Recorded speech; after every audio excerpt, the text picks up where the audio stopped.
Hello and welcome to our next Insta Live. So today is our almost fell on me. So today is our third session, and this is a series of sessions in which we are putting a bit of structure to our content. If you may have noticed already, we're posting a little bit more now on our email subscription list. So we've sent out a few articles recently. And there's a few topics that we're covering in the campaign that we're kind of having at the moment. Literally, we just want to kind of increase our level of engagement and get a little bit more active. As I said, we've got a new staff member on who's the director of our kind of social media, and she's driving this stuff hard. So she's pushing me to create more and more content, which I'm happy to do, and you guys get to benefit from it. So if you haven't already signed up to our newsletter, do so. You can click the link in our bio to sign up for that. We are, as I said, we're sending out a little bit more regular kind of content in relation in the form of articles. We're doing some YouTube live sessions and obviously these Insta live sessions as well. So today I am going to keep the session a little bit shorter. I know I promised that last time, but each time they are going to get shorter and shorter. And today I've done something very interesting for myself, is I've not charged my phone fully. So I can't speak too long this time. So there's definitely going to be a cutoff point. Farouk, Assalamu alaikum, how are you? Is that Farouk, one of our students from Holland maybe? Farouk Kaya maybe, or maybe not. Let's see who we've got. Okay, we've got a good number of people with us. So we'll get started. Sufi Nutritionist, Assalamu alaikum. Who else have we got? Anish Saif, Assalamu alaikum. So where are you guys from actually? Let's have a little, and Gully's Halal World as well. Glad to have you guys with us, Mobaig. So yeah, welcome all of you. And I'm, as I said, I'm going to try and keep it short and sharp today. So today's topic is something which I posted about the other day, and it's a little bit to do with the common kind of, say headache, but I get people all the time, they say this thing to me and it really winds me up because it's something which is not true, okay? And when people come to me with statements or limiting beliefs which are not true, I feel it incumbent on myself to break them down. That's part of my job, okay? When I'm working with patients and patients come with belief systems which affect their health, okay, it's my job to target those and eliminate them, okay? That's really my, what I would say is a big part of what I do as a practitioner, and anyone here who's listening as a practitioner, it should be a big part of what you do too. You know, the term doctor, originates or roots from the word teacher, and in our job as health professionals and practitioners and people who champion kind of, the wellness model, we need to be working on the root cause of problems. And often a big part of the root cause of people's problems is their behavior. Their behavior is often, and is always, not often, is always determined by their belief systems or lack of. Okay, so in a nutshell. All right, so today's topic. So the thing, as I said, that gets to me when people come in and they often say, oh, I've got this problem or I've got that problem. And they say, you know what? It's just my age catching up with me. Okay, my age catching up with me. Now, the irony is with the people who say this, they're usually, in their 30s, they're usually in their 40s or in their 50s. They're not extremely old. And, they put so many things down to age. Now, they may say, they're feeling sluggish. They may say that they are, feeling kind of, they don't have as much energy, or, they don't recover as quickly as, as they did before after they do anything. They could say that the body's feeling stiff, tight. Often, one of the terms which is associated with age and the deterioration of the human body with age is the term osteoarthritis, or kind of wear and tear, as they call it. Now, I want you to understand the concept of wear and tear.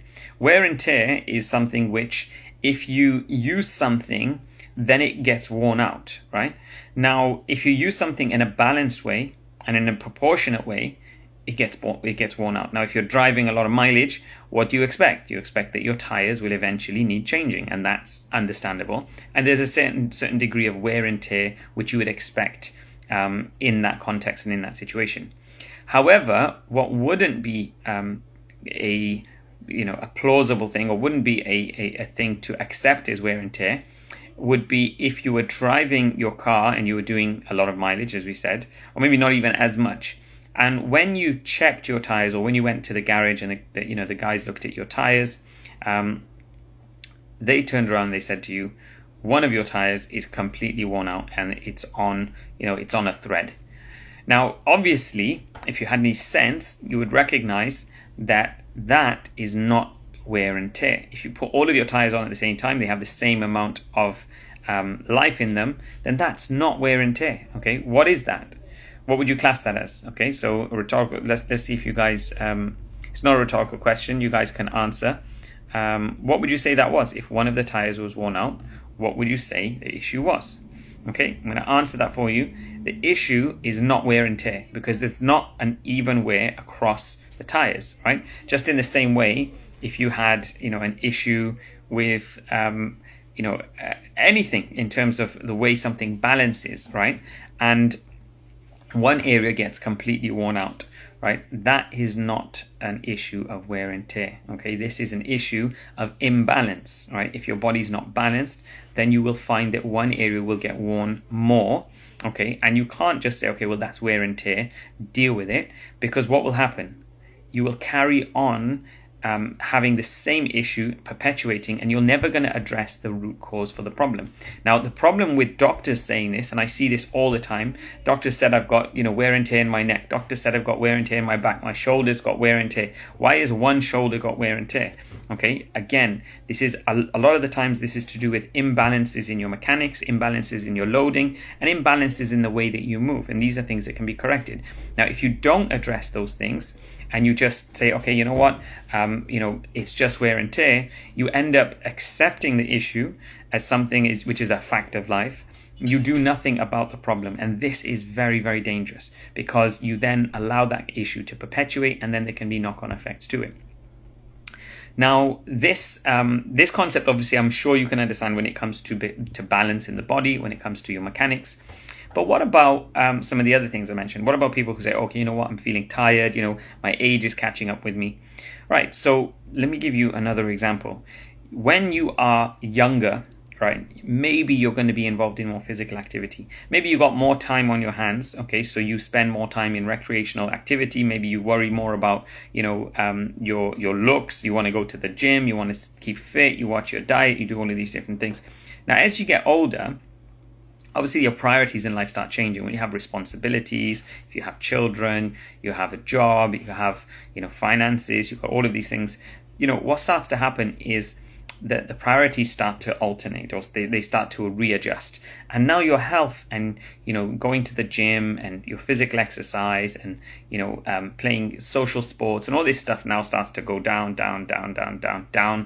into a lower level of priority, which means you probably are not as active as you used to be. Okay, now this isn't down to your age, right? This is down to your habits. This is down to the priorities in your life. And this is also down to the fact that you're simply unconditioned, right? So what does that tell you? That tells you that if you go ahead and go back to conditioning yourself, if you go get yourself involved in exercise, if you start, eating the right foods, doing the right things, you change your lifestyle habits, the chances are you can feel the way you felt before. You can feel not only the way you felt when you were younger, you can feel better than the way you felt when you were younger. So what I'm saying is that, again, don't disempower yourself by saying that this is age and I'm just feeling like this because my age is catching up with me. Okay, that's not the case. Okay, now the other thing I want to touch upon is injuries, right? Now, as I mentioned to you, that this conversation came about because I was working with a heavyweight boxer. We've been, working with Derek Chisora for his upcoming fight, and one of the things I could see with him, and actually when I first started working with him, it's a few years now that we've been working together. When I first started working with him, he had quite a bad injury in his shoulder that was limiting his training. It was hurting him when he was fighting, and he was in training camp getting ready for. It was the fight just before the Takam fight. He was. There was a. I don't know if I can't even remember the name of the guy. It was just like a really well, it wasn't a challenge for him at all. I think it was just a small fight, a warm-up fight before the big fight, which was with Carlos Takam. And in that fight, in the warm-up fight, for example, I had in the camp for the warm-up fight, I had a conversation with him, and he said to me at that time, he said, you know what, I don't know, the time's coming, and it's probably time to start packing things up. I'm coming to the end of my boxing career. And his issue was in his shoulder. He said, he's had issues with this, he's had issues with that. He was saying a few different things. I don't want to go too much in detail, but he was saying, he's got all of these different problems, and he's had one injury after the other. And what I said to him in response is that I said to him, well, you know what, wouldn't you argue that, okay, you know what, you've had all of these issues. Wouldn't you argue that actually it's good that you've had these issues because they've been brought to the surface so you can address them? Because if you hadn't had these issues and you hadn't addressed them, then there would be potential things that could crop up in the future, and for sense of a better word, bite you in the butt, right? You can have these things which creep up on you when you're not expecting them. So to know you've got an issue in the shoulder, to know you've got this problem, to know you've got that problem, and to be able to address them first is a good thing. Okay, so we were working on his mindset a little bit. Now, we worked on him and we did a lot of work into his shoulder. Now, what I found is that with him and with a lot of other people who I worked with, a lot of boxers, a lot of people who I see, what I found is there was a lot of restriction in his movement. There was a lot of areas where there wasn't enough maintenance being done. Okay, so when we talk about maintenance work, we're talking about kind of, having regular, recovery work, having, time to rest, having the ability to stretch out and loosen up, having the muscles reset and not overworked. Okay, now, when we worked on him, we made a huge improvement to his shoulder, and as a result, he was able to go his full on, and I think, to be honest, that was honestly, in my opinion, it was what revived his boxing career at that point. Is that he fought Carlos Takam, and he knocked him out basically, and it was an excellent win for Derek. So in this context, in this situation, what I would say is that what we saw was that, number one, his mindset shifted. Okay, so it wasn't this idea of, okay, I'm coming to the end of my time of my boxing career and all of these different things. It was more a shift in his thinking now, and he was like a little bit more kind of focused on moving forward, because he had some improvements, and he had an improvement in his physical health, he had an improvement in his training as a result of the changes, and as a result, I think there was a bit of a shift in the level of maintenance work that he was having done. Now, the point here and the context here is, I want to say, is that you could be someone who is, you could have a brand new car straight out of the showroom, and you can absolutely abuse it, right? And you can take that car 2 years down the line, it can be in a mess, right? Or you could have a classic car, you could be owner of a classic car who is one of those, those guys who has a membership because they're in a collector's club, and they look after their cars and they polish them every week and they fine tune them and they do work on them when there's no work that needs to be done. Right, now, when you're working on your car in that way, that you could have a car that's 50 years old, okay, and it could be running as smooth as a whistle, right? So the point here is that it's not necessarily about the age of the vehicle. It's more about how the upkeep of the vehicle has been kept and how it's been looked after. And the same thing applies to your body. Now, if you look after your body and you are, respectful to your body, and you understand your body, and you understand the importance of maintenance work, wellness care, right? The concept which we're talking about in the clinic all the time. Be active rather than reactive. Sort out optimizing your health rather than having to sort out fixing the problems, right? So this is something where it makes sense, to service your body on a regular basis. And this is the concept which, can help you working in the context of that I've said, is trying to keep yourself in good shape. Now, it's never too late. You can be in a situation where you haven't necessarily been looking after your body, you haven't necessarily worked on maintenance. It may mean that you need to do a little bit more now than just maintenance. You may need to do some corrective care. You may need to do some stuff to get you back in the right way. And this is something which, can be, really, really beneficial for you. You can feel better than you have. I have patients who I see who tell me that they feel better than they've ever felt before, right? These are patients who are not necessarily in the, young chicken or spring chicken kind of category. So I want you to understand that, your age, and I think this is also like an Asian type of thing, right? This is an Asian type of mentality that, once your kids grow up, once, you've done what you need to do in terms of, maybe you're financially stable or whatever it is, you go home, you sit down, the kids pamper you, they say, dad, mum, or whoever it is, you don't need to do anything now, put your feet up, let us do this for you, let us do that for you, and as I said, your habits change, and then you get this idea in your mind. I've even hear, people say, oh, Jorge, I'm finished, that's it, my time is done. And, we get people, especially within the Asian communities, get to the age of 50 and, and they're looking like they want to throw in the towel and, their life is over. And they're saying, okay, as soon as my time to return, they start talking about these sorts of things and behaving in these certain ways, which is something which, what I would say, even from a religious perspective, this is wrong, right? Your day of leaving this world, is appointed. As a Muslim, I believe that, right? That every single person, their day is appointed. Now, it may be that you don't take any effort with your health and you don't do all of this sort of thing. Now, as a result, the quality of your life may be really, really poor. And you may have, another 20 years of, a very poor quality of life that maybe you don't enjoy living, right?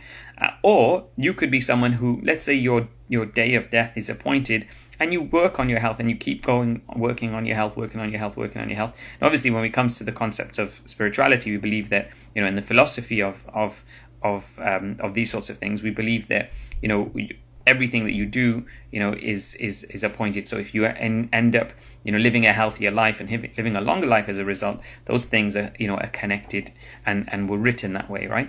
But these are your choices. You as a human being have the choice to make these decisions. And we won't go too much into that topic. It goes even deeper and deeper. I think it's a bit of a rabbit hole. But you understand what I'm getting at, right? Is that we need to switch out of this mentality where we blame everything on age. Now, one other thing I'd like to share with you, and this is in relation to fascia, okay? So the connective tissue that wraps around our whole bodies and holds everything together. Now, you could say, and sometimes I see it, especially with athletes, they say, I'm not recovering the way I used to. Before I used to get away with, doing this and doing that, and I never used to spend so much time stretching and all of these things. But now that I'm, a certain age, it's caught up with me, and I'm just not the same as I was before. I do a small thing and I find an injury, and I had all of these situations in the past where I never had such problems. Now, I want you to understand that your fascia, okay, the connective tissue that surrounds your whole body, is something which can affect your mobility and it can affect your function. Now, I want you to imagine that your fascia, I want you to imagine it like a onesie, okay, like a big suit, a bodysuit that you put on, and it covers your whole body, right? And it zips up right at the front all the way. Now, when you're younger, I want you to imagine that this jumpsuit is really, really loose, right? And you've got lots of slack in it, which means that every time you train and every time you do things, generally what happens is you can tighten up your body, especially when you're doing things like heavy weightlifting and you're doing resistance training, but even everyday activities such as sitting and driving and, being, overactive, inactive, all of these sorts of things can cause tightness in your body. Just in the same way when you sleep, you wake up and you have to stretch out, right? Why? Because your body feels stiff and tight, right? So over time, what happens is with your activities, especially when you're using your body or if you're staying still, your fascia and your connective tissues can start to tighten, okay? The tissues get a little bit tighter. And an example of this, if you've ever seen someone who's had a stroke or has had some certain issues, what happens is you see, or even not even a stroke, let's see if you've broken an arm, right? You have a broken arm, so you put your arm into a sling, right? So your arm is now in this position for, up to 8 weeks as the bone repairs. Now, what happens when you try to straighten it? You find that all your muscles are stiff and everything is tight, right? So what's happening? The tissues are getting tighter, your fascia is restricting, and your body's flexibility and mobility in that area has reduced. So what I'm saying is if you go along life and you start off with, when you're young, like I said, you've got a very loose fascia which has plenty of mobility and plenty of room for you to use, right? Now, every time when you train, let's say you're a size small normally, right? But you've bought this onesie or this jumpsuit, which is a triple XL, right? So I'm giving you the analogy. When you're young, you're in a triple XL size, even though your size is only small. Now, every time you train, every couple of years, every 1 year, 2 years, 3 years, 5 years, what starts to happen is if you don't have the appropriate level of maintenance and loosening of your body, that fascia restricts, okay? So I'm saying that the size of that jumpsuit gets a little bit smaller, okay? And it gets smaller, and it gets smaller, and it's smaller. Now, if you don't stretch out properly, if you don't loosen your tissues, if you don't practice, and I'm going to talk about this concept maybe in the next live because it's a little bit of a big topic. If you don't work on your flexibility, mobility, and balance, what starts to happen is the tissues start to tighten and tighten and tighten. So now, let's say you're in your mid-20s, and rather than you now being in the triple XL size jumpsuit that you were in, the size is actually reduced down because the tightness is kicked in, and you're now in a size large, right? You're not at the small yet, okay? You're not in anything which is constricting you. You're now in the large size. But guess what? You've not noticed anything. You haven't felt any restriction. You haven't had any injuries. You haven't had any pain. You haven't had any problems. Nothing's ripped, right? Why? Because you're using up the slack, right? Now, as we get older and we start going into our 30s and 40s, and if you carry on this behavior, and obviously these numbers could be any age, you could be in your 60s and 70s and getting to this level. It does, these. I'm just using this as an example. So you could get to that period, and now what starts to happen is that you're going from a size large and your tissues are getting tighter, and you're going to a size medium. Again, still maybe you haven't noticed anything rip, you haven't had any injuries, you haven't had any tightnesses, but then you start going and you're not doing enough maintenance, and when it starts happening, you now start creeping into a size small, and you start creeping in even to a size extra small. Now what starts happening is your fascia is now tight there's no more slack left. So in the past, you got away with it. You got away with training without stretching. You got away with doing desk work without being mobile. You got away with all of these different things, right? Riding bikes, however you want to look at it. But now time has caught up with you, and it's not because of age. It's because you haven't practiced appropriate maintenance. You haven't maintained the size of your fascia. You haven't maintained the fluidity and the looseness of your tissues. So what happens now when they start tightening up? As a result, what starts to happen? When you're walking, when you're playing football, when you're training, when you're doing things, you're noticing, oh, I'm feeling a bit tight here. Oh, when I move this way, I feel a little bit of a pull going into my lower back. Oh, when I bend down and try and touch my toes, I can feel a sciatic pain going all the way down. What starts to happen? The fascia start to become tight. Now, when you train and when you do your usual activities, you think, oh, in the past I would have got away with this, but now I trained, and how come my body's feeling so stiff? How come my body's feeling so tight? What is it that's going on, right? And the answer is the fascia has now got to a point where you've used up the slack, and you're now hitting that threshold straight away where you're now having restrictions in your fascial tracts and your fascial patterns, and your movement's restricted. Now, as a result of this, you are now either going to move differently, okay, because you're in a tight jumpsuit, right? So you can't walk normally. Now you're walking like a zombie, right? Because you're really tight. The tissues are tight, which means that your form will change. If you're a football player, if you play a particular sport, if you're a boxer, because of the tightness, now you're going to move differently.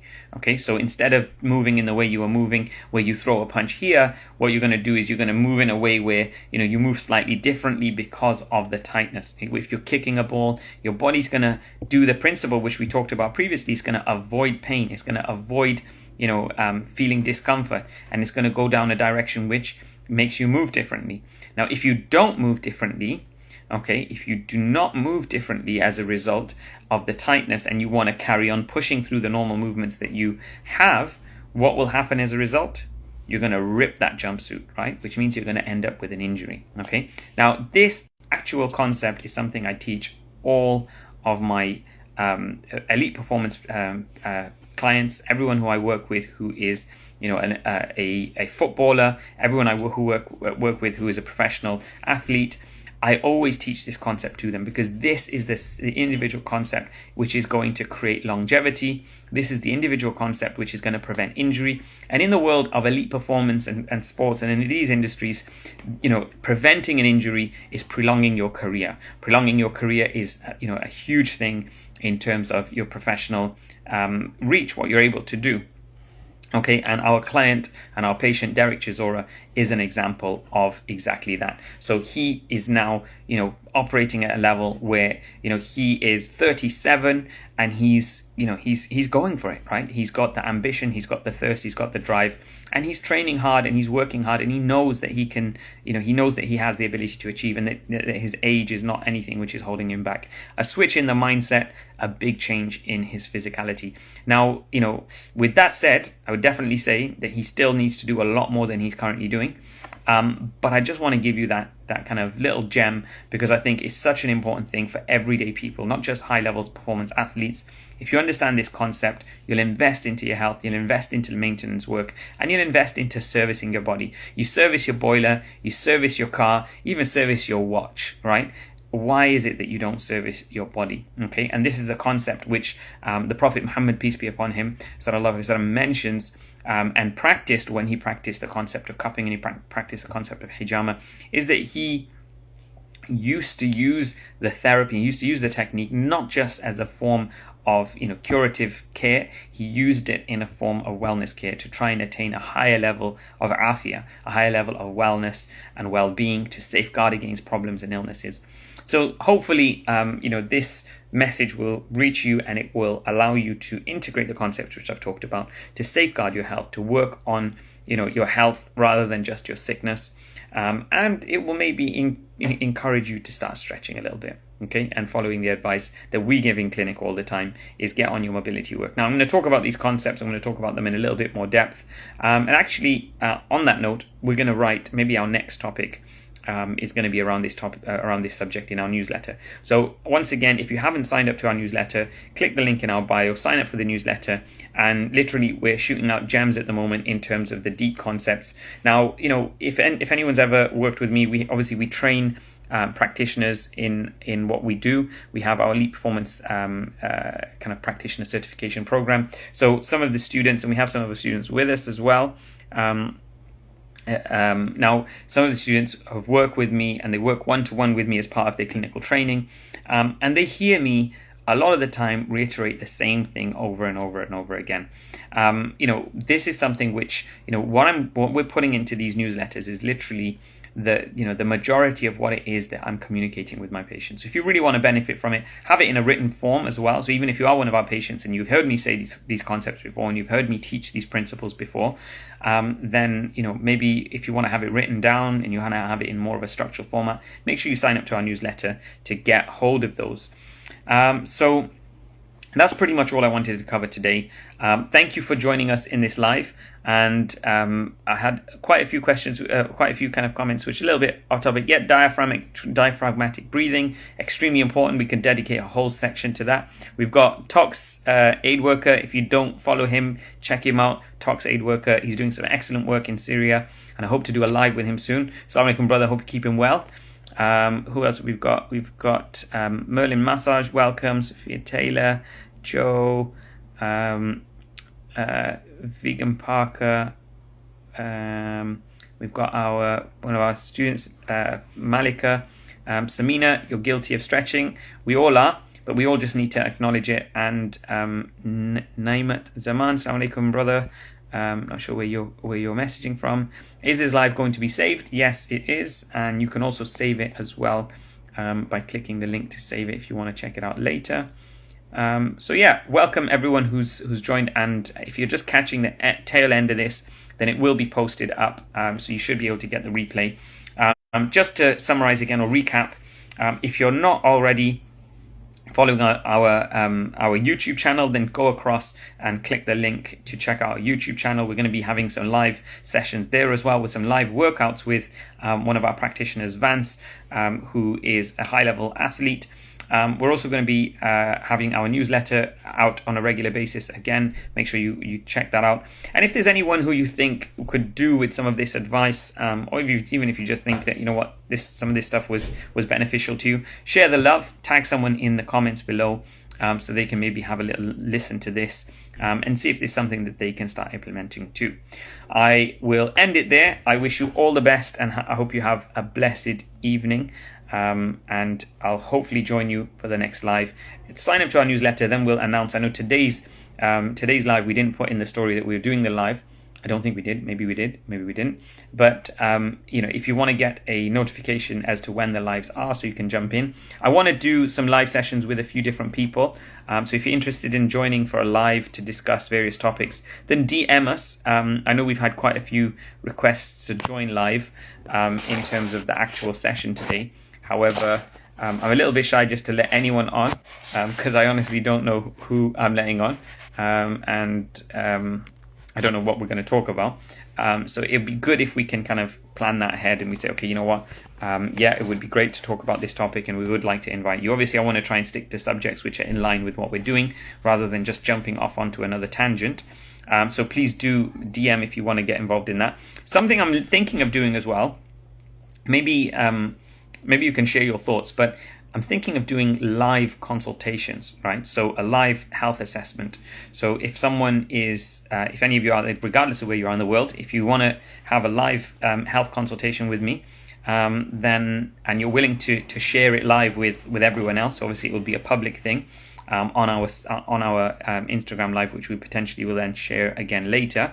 Then drop us a DM. We'll see if we can make that happen for you, no matter where you are in the world. If you want to explore your health or your health challenges, or even your health optimization from a integrative medical perspective, and you want to just have a different insight into it, then let's do it, and let's arrange a session for that to happen. Okay, wishing you all the best. Please remember me in your prayers, for those of you who are fasting especially, and I look forward to seeing you in the next session. Peace and love.